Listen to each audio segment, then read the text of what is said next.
हे what's up guys, welcome back once again. दोस्तों, आज की कहानी जो एक्सप्लेन करने जा रहे हैं, अगर उसे आपने 2 मिनट से ज़्यादा देख लिया तो बिना पूरे देखे बंद नहीं कर पाएंगे। पर ऐसा क्या है इसमें, चलिए जानते हैं। कहानी की शुरुआत होती है क्लोवी और स्टीवन से, जो कि एक दूसरे को डेट कर रहे हैं। बहुत दिनों के बाद इन्हें कुछ फ्री टाइम मिला है और इसीलिए स्टीवन उसे एक स्पेशल जगह पर घुमाने के लिए लेकर जा रहा है, जो कि असल में एक लेक है। वहाँ पर जाकर वो उसे मे बी शादी के लिए प्रपोज कर दे। लेकिन दोस्तों, कुछ ही देर में हालत बिगड़ने वाले हैं। अब वो कैसे बिगड़ेंगे, चलिए देखते हैं। वहाँ पहुँचने से पहले दोनों एक होटल में रुकते हैं, क्योंकि रात काफ़ी हो गई थी। देन वहाँ से अगले दिन निकल जाते हैं उसी लेक के पास, जो कि रोड से काफ़ी अंदर की ओर था। खैर, वो लोग जंगल में कार ड्राइव करके उसके करीब तो पहुँच जाते हैं, पर उन्हें गाड़ी कुछ दूरी पर खड़ी करनी पड़ती है। ऐसे में सेफ्टी कंसर्न के लिए इन्हें फिर गाड़ी पैदल ही आगे जाना पड़ता है, जहाँ बीच में एडम नाम का एक लड़का बैठा हुआ मिलता है इन्हें। क्लोवी उससे बात करने की कोशिश भी करती है, लेकिन वो तो उसे कुछ जवाब ही नहीं दे रहा था।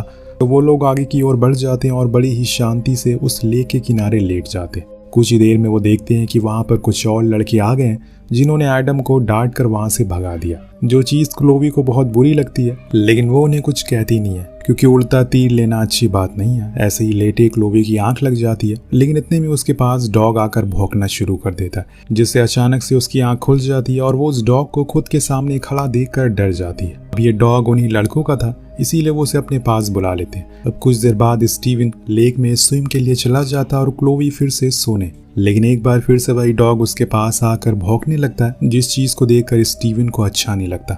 इसीलिए वो उसके पास जाकर उनसे बात करने की कोशिश करता है, लेकिन वो लड़के तो उससे बहुत ही ज़्यादा बदतमीज़ी से बात करते, जो चीज़ स्टीवन को पसंद नहीं आती। इसीलिए वो उन्हें बिना कुछ बोले वहाँ से वापस आ जाता है और सो जाता है। वो असल में 6 लड़कों का ग्रुप था, जिसमें एक लड़की भी थी। उनका बॉस का नाम था ब्रैड, जो कि बहुत ही बिगड़ा हुआ लड़का था, और इन लड़कों की उम्र 16 से 17 साल के बीच होगी। पर उनकी हरकतों को देखकर ऐसा लग रहा था कि मानो वो बहुत ही ज़्यादा बड़े हों। वो क्लोवी को बहुत ही बुरी तरह से ट्रीट करते हैं और स्टीवन के सोने के बाद, लेकिन वो उसे कुछ कहती नहीं है और इग्नोर कर देती है। कुछ ही देर बाद वो सभी वहाँ से चले जाते हैं, पर जाते जाते भी वो सभी उनका मजाक बनाते हुए जाते हैं, लेकिन दोनों उनसे कुछ कहते नहीं है। अब शाम होने को आ गई थी, सूरज ढलना शुरू हो जाता है। इसीलिए स्टीवन टेंट लगाना शुरू कर देता है उसी लेक के किनारे। सेम किसी आइलैंड की तरह वो आज की रात यहाँ पर गुजारेंगे। क्लोवी लकड़ियाँ लेने के लिए जाती है। कुछ अजीब सी आवाज़ें आती है और ऐसा भी लगता है जैसे मानो उन्हें कोई देख रहा हो, पर वो इग्नोर कर देती है। अब धीरे धीरे अंधेरा हो जाता और दोनों ही सोने के लिए तैयार थे, लेकिन एक बार फिर से क्लोवी को लगता है कि उसे कोई देख रहा है, और उसकी वजह से स्टीवन भी सो नहीं पा रहा था। पूरी रात वो दोनों ऐसे ही बैठे रहते हैं। नेक्स्ट डे जब इनकी आँख खुलती है तो वो देखते हैं कि इनका पूरा खाना खराब हो चुका है, क्योंकि उसमें कीड़े लग, और इसीलिए उन्हें टाउन में जाकर कुछ खाने का डिसाइड करते हैं। पर जैसे ही स्टीवन कार को स्टार्ट करता है, उसका टायर पंचर हो जाता है, क्योंकि किसी ने जानबूझकर उसके नीचे बॉटल रख दी थी। अब उन्हें तो यही लगता है कि ये ज़रूर उन बच्चों का ही काम है, पर अभी फ़िलहाल के लिए वो उस टायर को बदल देता और फिर टाउन की ओर जाने लगता है, जहाँ पर उन्हीं बच्चों को देखता है और उसका पीछा स्टीवन करता है। लेकिन वो बहुत ही चालाक थे, इसीलिए बचकर निकल जाते हैं। फिर वो लोग एक रेस्टोरेंट में जाते हैं, जहाँ पर वो उसके ओनर से उन्हीं बच्चों के बारे में पूछते हैं, पर शॉकिंगली वो तो उल्टा उस पर चिल्लाना शुरू कर देती है, जिस वजह से उन्हें जल्दी से खाना खाकर वहाँ से जाना पड़ता है। लेकिन बीच रास्ते में उन्हें घर के बाहर उन लड़कों की साइकिल खड़ी हुई मिलती है। स्टीवन को लगता है कि शायद ये उन्हीं लड़कों का घर होगा, इसीलिए वो उसी घर के अंदर जाता है, पर वहाँ पर कोई भी नहीं था। इसीलिए वो ऊपर की ओर जाता है, जहाँ उसे पता चलता है ये घर असल में ब्रैड का है, क्योंकि हर जगह उसी की फोटोज लगी थी। इतने में उसके डैड आ जाते हैं और उन्हें किसी के होने का पता चलता है, तो स्टीवन फौरन ही उस खिड़की से बाहर कूद जाता है और कार लेकर वापस आ जाता है, और फिर से वो साथ में टाइम स्पेंड करना शुरू कर देते हैं। लेकिन स्टीवन देखता है कि उनका बैग गायब है, जिसमें उनके फ़ोन, पैसे, कार कीज सब कुछ मौजूद था। वो फौरन अपनी कार के पास जाता है तो वहाँ उन्हें वो नहीं दिखती, यानी कि अब आने वाला है कहानी में असली मज़ा। वो दोनों पैदल ही वहाँ से बाहर जाने के लिए निकलते हैं, लेकिन दोस्तों इतने में कोई सामने से उन्हीं की कार को लेकर आ जाता है और उनको ठोकने की कोशिश करता है, लेकिन वो तो स्टीवन सही समय पर देख लेता है, जिस वजह से उसकी जान बच जाती है। पर जब वो कार को टर्न लेता है तो वो देख लेता है कि उसके अंदर ब्रैड मौजूद है, यानी कि उसका शक पूरा यकीन में बदल चुका है। क्लोवी कहती है कि हमें यहाँ से बाहर निकल जाना चाहिए, इनके मुंह लगना सही नहीं है, और स्टीवन उसकी बात मान लेता है और वो लोग फिर से आगे की ओर चलना शुरू कर देते। लेकिन ये जंगल बहुत ही ज़्यादा बड़ा है, पैदल कवर करने में इसे काफ़ी समय लगेगा, इसीलिए चलते चलते रात हो जाती है, लेकिन ये फिर भी चलते ही रहते हैं। थोड़ी दूर जाने के बाद स्टीवन को इन बच्चों की आवाज़ आती है तो उसे फॉलो करते हुए उनके पास पहुंच जाता है। उनसे अपनी चाबियां मांगता है, लेकिन वो सीधा कहता है कि उसके पास उनका कोई सामान नहीं है। लेकिन इतने में ब्रैड के पॉकेट में स्टीवन का फ़ोन बजने लगता है, जिससे वो समझ जाता है कि सारा सामान उसी ने चोरी किया है। इसीलिए वो उसे लेने के लिए आगे बढ़ता है, पर यहाँ क्लोवी उसे चलने को कहती है। पर अब वो अपना सामान लेकर ही जाएगा। अब उसे बहुत गुस्सा आ रहा है, पर यहाँ ब्रैड उसे पकड़ लेता है। फिर उसके दोस्त रैकी चाकू निकाल लेता है उसे मारने के लिए। हालात और भी ज़्यादा बिगड़ने लगते हैं। उन्हें अपना कुत्ता भी उसके ऊपर छोड़ दिया था, जिसे बचने के चक्कर में स्टीवन से वो चाकू उस कुत्ते को लग जाता है और उसकी मौके पर ही मौत हो जाती है। अब इस चीज़ के बाद हालात बद से बदतर हो गए थे। वो सभी बहुत ही ज़्यादा गुस्से में आ जाते हैं, जिस बात को स्टीवन भी समझ गया था। इसीलिए वो अपनी चाबियां उनसे छीन लेता और भागते हुए अपनी कार के पास जाता है और फिर उसे लेकर भागना शुरू कर देता है। लेकिन वो लड़के अभी भी इनके पीछे पड़ चुके थे, जिस बात को स्टीवन भी जानता है। इसीलिए वो कार को तेजी से भगाने लगता है और इस चक्कर में जाकर वो एक गड्ढे में फंस जाती है और वो लड़के आकर इनकी कार के विंडोज को तोड़ना शुरू कर देते। वो पागलों की तरह इनकी कार पर कूद रहे थे। अगर स्टीवन ने जल्दी ही कार को बाहर नहीं निकाला तो वो सब अंदर आ जाएंगे। इसीलिए वो और एक्सेलरेट करता है, जिससे कि कार तो निकल जाती है, लेकिन आगे जाकर वो एक टूटे हुए पेड़ से टकरा जाती है, जिससे स्टीवन को भी काफ़ी चोट आती है। और इसीलिए वो क्लोवी से कहता है कि तुम्हें बाहर जाकर किसी से मदद लानी होगी। वो उसकी बात मान जाती है और फौरन बाहर निकल जाती है। पर इतने में वहाँ पर वो लड़के आ जाते हैं जो इनकी कार को देख लेते हैं। पर क्लोवी जैसे तैसे करके वहीं छुपी रहती है बिना कुछ आवाज़ किए। और इसी तरह से सुबह हो जाती है। अब जब सुबह होती है तो वो उस कार के पास जाती है और देखती है कि वहाँ पर स्टीवन तो नहीं है, लेकिन कुछ खून के धब्बे ज़रूर है जो किसी डायरेक्शन की ओर लेकर जा रहे हैं। वो उन्हीं का पीछा करते हुए एक जगह पहुँचती है, जहाँ पर वो जो देखती है उसे देखकर उसके रोंगटे खड़े हो जाते हैं। कुछ 16-17 साल के लड़कों के अंदर इतनी क्रूरता कैसे आ गई। उन्होंने स्टीवन को स्टील की धारदार फेंसिंग से बांध रखा था और ब्रैड उसे लगातार तकलीफ दिए जा रहा था। रिकी उसे ऐसा करने से रोकता भी है, लेकिन ब्रैड नहीं मानता। तो वो अपने दोस्त को ही मारने के लिए आगे बढ़ जाता है, पर वो उसे माफ़ी मांगता है। लेकिन ब्रैड उसे अब स्टीवन के किसी भी पार्ट पर एक चाकू से वार करने को कहता है, जो कि वो करता भी है खुद की जान बचाने के लिए। वो ऐसा सभी को बारी बारी करने को कहता है, उसकी स्किन को काटने को भी कहता है। एक लड़का तो उसके मुंह के अंदर ही चाकू चला देता है और इन सब को एक लौती लड़की पेज रिकॉर्ड कर रही थी। दूर से क्लोवी सब कुछ देख रही थी। वो पूरी तरह से सहम चुकी थी, लेकिन उसे कुछ न कुछ तो करना पड़ेगा उसकी जान बचाने के लिए। और इसीलिए वो स्टीवन के फ़ोन को अपने ब्लूटूथ से कनेक्ट करती है, अपने फ़ोन के ब्लूटूथ से कनेक्ट करती है ताकि पुलिस को कॉल कर सके। लेकिन ये बात ब्रैड को पता चल जाती है और वो समझ जाता है कि क्लोवी यहीं कहीं आसपास है। इसीलिए वो सभी उसे ढूंढने के लिए निकल जाते हैं। उनके जाने के बाद स्टीवन खुद को फ्री करने लगता है, जो कि वो कुछ ही देर बाद कर भी लेता है। पर अब क्लोवी की जान का खतरा है। अगर इन लड़कों को वो दिख गए तो न जाने वो क्या उसका हश्र करेंगे। वो भागते हुए केबिन के पास पहुंच जाती है, जो कि वो किसी फार्मर का लग रहा था। वो उसके अंदर एक वॉकी टॉकी भी मिल जाता है, लेकिन जब वो उसे उठाने के लिए जाती है तो वो गिर कर टूट जाता है। इतने में वो लड़के भी वहाँ आ जाते हैं और इसको देख लेते हैं। क्लोवी अपनी जान बचाने के लिए धीरे से उस केबिन के ऊपर चढ़ जाती है और इतने में ब्रैड के पास कॉल आती है रिकी की, जो बताता है कि स्टीवन भाग चुका है। अगर वो ऐसी हालत में बाहर चला गया तो हम पकड़े जाएंगे।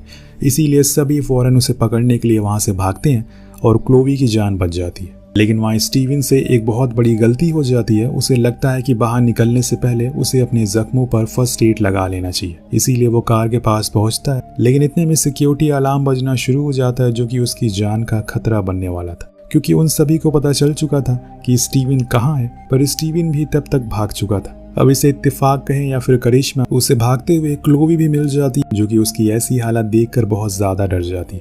इसीलिए वो उसे सहारा देती है और फिर पास में ही बने एक केबिन के अंदर लेकर जाती है, जहाँ वो उसे तुरंत ही पट्टी करती है। पर उसके जख्म बहुत ही ज्यादा गहरे थे, इसीलिए खून बहता ही जा रहा था, जिसकी वजह से वो किसी भी समय मर सकता है, जो बात क्लोवी अच्छे से जानती है। वो उसे हौसला देती है और आंखें खुली रखने को बोलती है। इसी बीच उसका हाथ उसके जेब पर पड़ता है, जहाँ पर उसे एक रिंग मिलती है, जो असल में स्टीवन उसके लिए लेकर आया था, ताकि वो उसे प्रपोज करके शादी के लिए मना सके। लेकिन देखते ही देखते क्या से क्या हो गया। उन दोनों को तो बिल्कुल भी पता नहीं था कि ऐसा भी कुछ हो जाएगा। इतने में वहाँ पर वो सभी लड़के आ जाते हैं, पर उन्हें वहाँ कोई नहीं मिलता, क्योंकि क्लोवी ने पहले ही उन्हें देख लिया था। इसीलिए वो स्टीवन को लेकर उसी केबिन के नीचे पानी में छुप जाती है और तब तक छुपी रहती है जब तक वो सभी वहाँ से चले नहीं जाते। स्टीवन अब बेहोश हो चुका है, लेकिन वो फिर भी उसे पकड़ी हुई थी।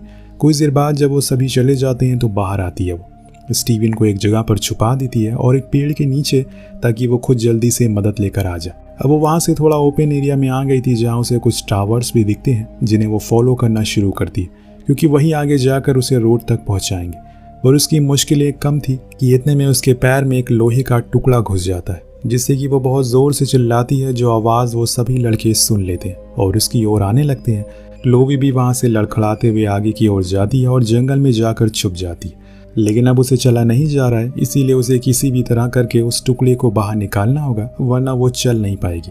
वो कोशिश तो करती है, लेकिन ये चीज़ इतनी आसान नहीं है। वो टुकड़ा उसकी फीट की हड्डी में घुस चुका है, जिस वजह से उसे अब उसके पास दो ही ऑप्शन है, या तो उसे ऐसे ही रहने दे या फिर उसे आर पार करके निकाल दे, जो कि बहुत ही ज़्यादा दर्दनाक होने वाला है। लेकिन वो उसे निकालना चूज़ करती है, क्योंकि उसे खुद की जान के अलावा अपने बॉयफ्रेंड की जान भी बचानी है।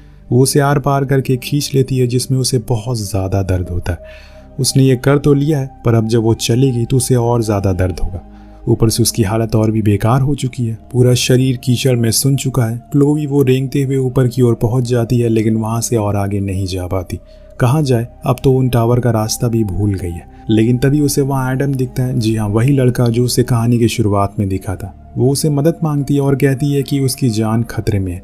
वो उसे कहती है कि अगर वो उसे बाहर जाने का रास्ता बता दे तो वो उसे गिफ्ट भी देगी। अब एडम मान जाता है और उसे लेकर आगे बढ़ता है, पर फिर वो एक जगह रुक जाता है और अपना फ़ोन में कुछ देखने लगता है। क्लोवी उसे उसका फ़ोन मांगती है ताकि वो पुलिस को कॉल कर सके, लेकिन ऐसा हो नहीं पाता, क्योंकि अगले ही पल वहाँ पर ब्रैड आ जाता और उसकी गैंग भी। वो उन्हें एडम ने ही बुलाया था, क्योंकि वो उन सभी से बहुत डरता है। नेक्स्ट सीन में हम देखते हैं कि उन सभी ने दोनों को एक पेड़ से बांध दिया है और ब्रैड ने स्टीवन को मार डाला है। जी हाँ, उसने जान से उसे मार दिया, सिर्फ अपनी मौज मस्ती के लिए। इन्होंने एक निर्दोष की जान ले ली, जिसके बाद वो उनको जलाने वाले हैं, लेकिन क्लोवी अभी भी जिंदा है। वो उसे जिंदा ही जला रहे हैं। वो उसके सामने भीख मांगती है, लेकिन कोई नहीं सुनता, उल्टा वो हंस रहे थे।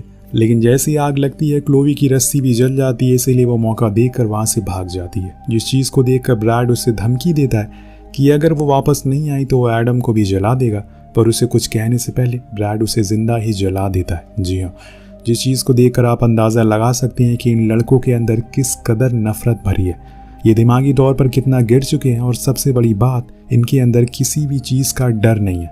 उधर क्लोवी ये सब देखकर पूरी तरह से टूट जाती है और डर जाती है। उसे किसी तरह से फिलहाल अपनी जान बचानी है और वो वहाँ से भाग जाती है। बीच जंगल में जाकर उसे एक मैप मिलता है, जिसको वो बाहर निकालती है, लेकिन इतने में वहाँ पर ब्रैड की आवाज़ आती है और इसीलिए वो छुपने के लिए कूड़ेदान में छुप जाती है, जिसमें से बहुत ही ज़्यादा गंदी बदबू आ रही थी। लेकिन ये बदबू उसे झेलनी पड़ेगी अगर उसे अपनी जान बचानी है। उसके पास कोई ऑप्शन नहीं है। और जब थोड़ी देर बाद सब कुछ शांत हो जाता है तो वो फिर से बाहर आ जाती है और एक हथियार बनाती है। इतने में पीछे से गैरी आता है, जिसे वो बिना कुछ सोचे समझे उसी हथियार से मार डालती है। उसे बुरा भी लग रहा था, लेकिन अब वो क्या, बदला लेना ज़रूरी है। उसने इतना सब कुछ सहा है, अब उन सभी को सहना पड़ेगा। अब किसी भी तरह से रात में उन सभी को गैरी की लाश मिलती है, जिसको देखकर सभी बच्चे डर जाते हैं और घर जाने को कहते हैं। लेकिन ब्रैड उन्हें धमकाता है कि अगर वो गए तो वो सभी को उनके कारनामे बता देगा। लेकिन वो फिर भी नहीं रुकता, इसीलिए वो उसे मारना शुरू कर देता और इतना मारता है कि वो मर ही जाता है। इतने में पेज भी वहाँ से भाग जाती है। वहीं दूसरी ओर क्लोव उस फॉरेस्ट के एंड तक पहुँच गई थी, जहाँ उसे एक कार मिलती है, जिसे वो लिफ्ट मांगती है, पर वो तो उसे जंगल की ओर लेकर जा रहा था। इसीलिए वो उसकी कार को छीन लेती है और वापस टाउन की ओर आना शुरू करती है। बीच में उसे पेज खड़ी मिलती है। उसे देखकर उसे और ज़्यादा गुस्सा चढ़ता है। एक लड़की होकर उसने उसकी मदद नहीं की और इसी गुस्से में वो उसे कार से उड़ा देती है और पहुंच जाती है सीधा टाउन में, जहां पर एक घर में पार्टी हो रही थी। वो वहां जाते ही बेहोश हो जाती है और जब उसकी आंख खुलती है तो बहुत से लोग उसके आसपास मौजूद थे। वो चारों ओर देखती है तो उसे पता चलता है कि ये घर तो ब्रैड का है, जो कि कुछ ही देर में वहां आ भी जाता है और अपनी मॉम से कहता है, जिसने उसके सभी दोस्तों को मार दिया और वहां से मार के भाग गई। वो सभी समझ जाते हैं और अपने बच्चों की मौत की खबर सुनकर सभी माँ बाप पागल हो जाते हैं। और ये सब देखकर क्लोवी इस डर से खुद को बाथरूम में छुपा लेती है, लेकिन जो भी कुछ बाहर हो रहा था वो सब उसे सुनाई दे रहा था। अब ब्रैड के डैड उसे ऊपर भेज देते हैं। क्लोवी अंदर से ही बोलती है कि उसके बेटे ने सब कुछ किया है, उसने कुछ भी नहीं किया, लेकिन उसके पास तो कोई सबूत नहीं है। और उसकी ऐसी हालत देखकर जिसको साफ पता चल रहा था कि वो किसी से लड़कर आ रही है। अब यहाँ पर हम बहुत ही दर्दनाक सीन देखते हैं। सभी आदमी मिलकर गेट को तोड़ देते हैं और फिर बाथरूम में घुस जाते हैं, जिसके बाद क्लोवी की बस चीखें सुनाई देती है और सभी आदमी मिलकर उसके साथ बुरा काम करते हैं, जिसकी चीखें ब्रैड भी सुन रहा था। वो सीधा ऊपर जाता है और उस फ़ोन से सारी वीडियोस को डिलीट कर देता है, जिससे कोई सबूत ना रहे कि उसने क्या किया, और फिर तैयार होकर दूसरे शिकार के लिए निकल जाता है। दोस्तों, ब्रैड जैसे लोग हमारी दुनिया में भी मौजूद हैं जो बिना वजह लोगों को परेशान करते हैं और उन्हें मारते भी हैं, क्योंकि ऐसे लोगों को दोस्त बनाने से क्या होता है इसका अंजाम हमने देख ही लिया। दोस्तों, एडवेंचर और पागलपन में फ़र्क होता है और वो फ़र्क हमें पहचानना ज़रूरी है, नहीं तो सिर्फ तबाही मचती है। कुछ इसी तरह से। आपको कहानी कैसी लगी नीचे कमेंट करके ज़रूर बताएगा। मिलते हैं अगली वीडियो में। Peace out.